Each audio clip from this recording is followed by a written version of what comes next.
Do you know hallucination कभी हुआ है आपके आसपास या जाने पहचाने व्यक्ति को? No? So let's hear one. Before starting this, it's very important to know what hallucination is. तब जाकर हमें कहानी और बेहतर तरीके से समझ आएगी. Hallucination is seeing or hearing something that is not real because you are ill or have taken drug. Manasvi, a very sweet girl, एक छोटे से गांव से शहर आती है बड़ी आस लिए. मैं बम्बई जाऊंगी. बम्बई, सपनों की नगरी. आई बाबा, थैंक यू सो मच. आपकी वजह से मेरा बम्बई जाने का सपना पूरा हो रहा है. देखो, जब मैं गाँव वापिस आऊंगी तो डॉक्टर बन के ही आऊंगी. बस यही कुछ आस लिए मनस्वी अपनी पहली उड़ान भरती है और पहुंच जाती है बम्बई. थक गई हूँ यार मैं ये घर सेट करते करते.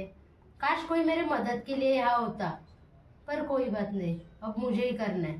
काश यहाँ बाबा होते तो मुझे इतना भारी भारी सामान उठाने ही नहीं देते. पर कोई ना, कल कॉलेज का पहला दिन है, सब कुछ अच्छा होगा मनस्वी. ऐसे ही मनस्वी अपने पहले दिन कॉलेज के लिए निकल पड़ती है. मुंबई के टॉप कॉलेजेस में उसका दाखला हुआ रहता है, पर उसका दिन कुछ इस तरह बीतता है कि तू कैसे आई? और बाबा, तुझे पता है कॉलेज बहुत बड़ा है और ये शहर उससे भी बड़ा. मानो कि ये शहर कभी सोता ही नहीं. आसमान से ज्यादा यहाँ पे रास्ते चमकते हैं. दोस्त, हाँ मिले ना, बहुत दोस्त मिले. कई तो हमारे भाषा के और कई और. अच्छा है, मैं तुला नंतर फोन करू का? हाँ ठीक है. कैसे बताऊँ, सब कुछ होने के बावजूद भी कुछ नहीं है ऐसा फील हो रहा है.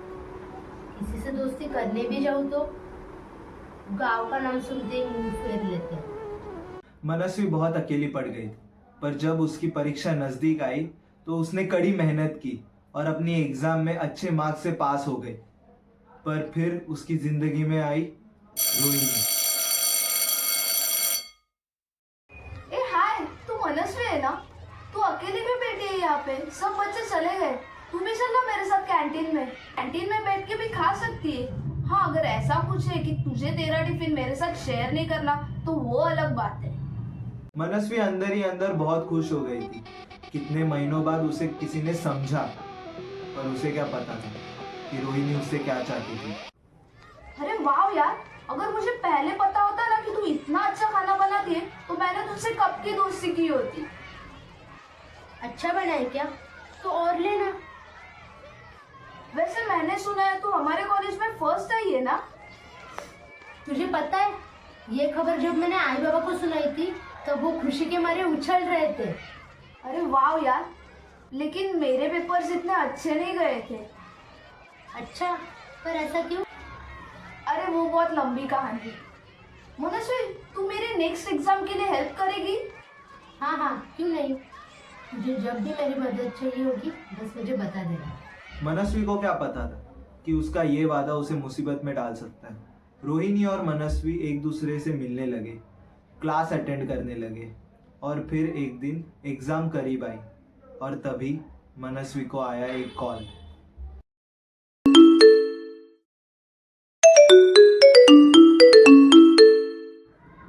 हेलो मनस्वी, सुन ना, तू जल्दी से मेरे घर आ जाना. मुझे तेरी बहुत ज्यादा जरूरत है. प्लीज आ जाना.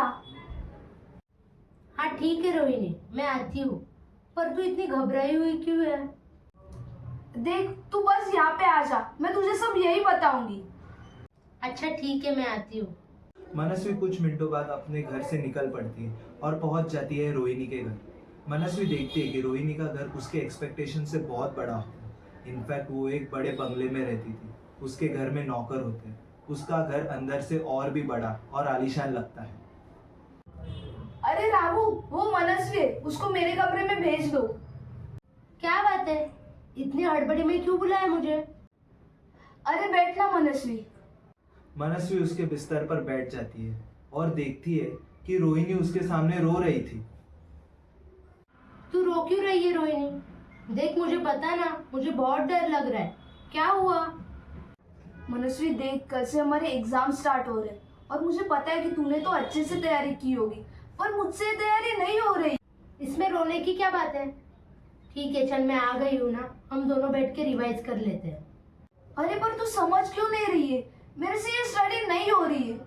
तू कल एक काम करेगी, मुझे अपना पेपर पास करना। ये तू क्या कह रही है रोहिणी? तेरा दिमाग तो खराब नहीं हो गया? अगर हम पकड़े गए तो पूरा साल बर्बाद हो जाएगा। बस उसी वक्त रोहिणी ने अपने ड्रॉवर से 15,000 रुपया निकाला और मनस्वी के हाथों में थमा दिया। देख मनस्वी, ये एक पेपर का दाम है। सोच, अगर तूने हर पेपर में मुझसे अपना पेपर शेयर किया तो तू कितना कमा सकती है। और तूने ही तो कहा था ना मुझे कि तुझे तेरी आई बाबा को मदद करनी है। सोच, ये पैसे तू उन्हें भी घर भेज सकती है। मनस्वी को जैसे सुनाई पड़ना बंद हो जाता है, वो शॉक हो जाती है। उसे पता है कि ये गलत है, पर फिर वो ये बहुत जोखिम वाला काम है रोहिणी। प्लीज मनस्वी, ना मत बोलना। तुझे जो चाहिए मैं दूंगी। तू हमें पार्टी करते हुए देखती है तो तुझे भी मन होता होगा ना। तुझे भी मेरे जैसा फोन चाहिए था ना, तू कहती थी। तुझे जो चाहिए वो बता, मैं तुझे सब ला कर दूंगी, पर प्लीज यार तू मना मत करना।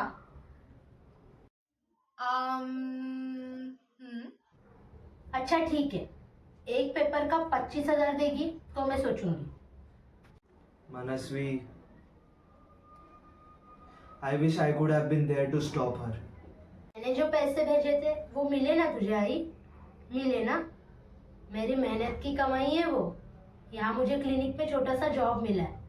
बस अब हर महीने तुझे मैं पैसा भेजा करूंगी। अनफॉर्चुनेटली ये होते रहा। एक दिन जब मनस्वी रोहिणी के घर पैसे लेने आती है तब ठीक है पूरे। तुझे याद है ना उस दिन तूने मुझे क्या कहा था? क्या? मनस्वी अचानक से उसके बिस्तर पे लेटने की कोशिश करती है। पार्टीज और आईफोन? रोहिणी मनस्वी के इस बर्ताव को देखकर हैरान हो जाती है।